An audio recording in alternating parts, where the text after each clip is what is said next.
Magandang araw mga ka-Agri TV.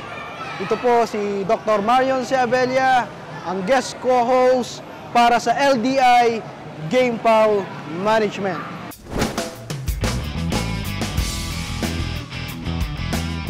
Nandito na naman po tayo upang tumalakay ng panibagong topic natin. Alam naman natin, pag sumapit na po yung mga buwan kung saan maulan na, marahil pwedeng tamaan ng sakit, lalong-lalo na yung tinatawag natin na sipon, pisik or halak ng ating mga alaga. Ano ba mga ka-Agri TV ang kailangan natin gawin? Ngayong papalapit na yung tag-ulan.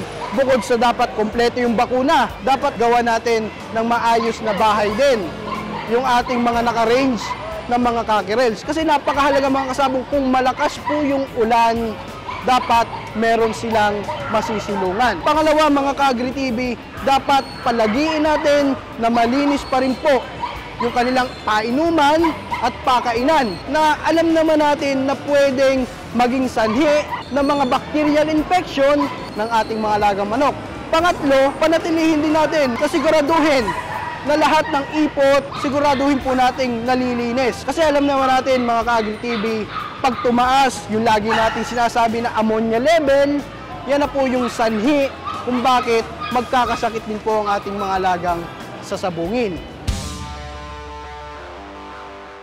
Kailangan din meron tayong mga suplemento na siyang maibibigay natin upang matulungan para malabanan yung tinatawag natin na stress dulot ng biglaang pag-ulan or pabago-bagong panahon.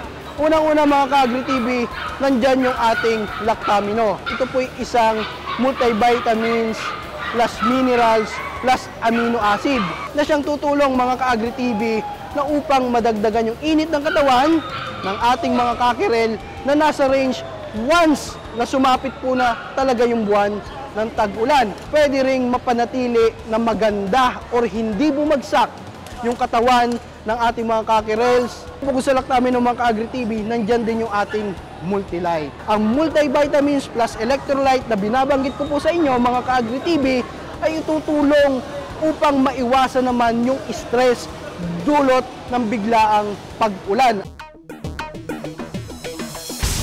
Isa sa pwedeng mga sakit na maranasan ng mga cockerels natin na nasa range ngayong panahon ng tag-ulan is yung tinatawag natin na pisik na sipon or mas kilala natin sa coryza. Makikita natin sa mga alaga natin, pamamaga ng ilalim ng mata, makikita natin may mucus secretion sa nasal niya na malagkit, medyo may amoy. Gawin natin, linisin natin araw-araw, ihiwalay natin sila sa range, ilagay natin sila sa isolation pen, at doon natin sila gamutin. Ano yung pwede natin igamot? Lalong-lalo na, cockerel ang binabanggit na edad natin. Pwede natin ibigay na gamot kung water soluble.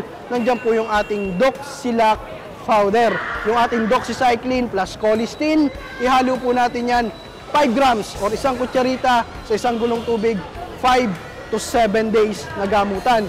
Pero kung mga edad, mga 5 buwan na, pwede na po natin bigyan ng ating Doxilac tablet, yung ating doxycycline plus thiamulin, 1 tablet a day for 5 to 7 days na gamutan para masigurado natin mga ka-Agri TV na talagang gagaling yung ating mga alagang manok na nagkaroon na tinatawag natin pisik na sipon or yung mas kilala natin sa coryza.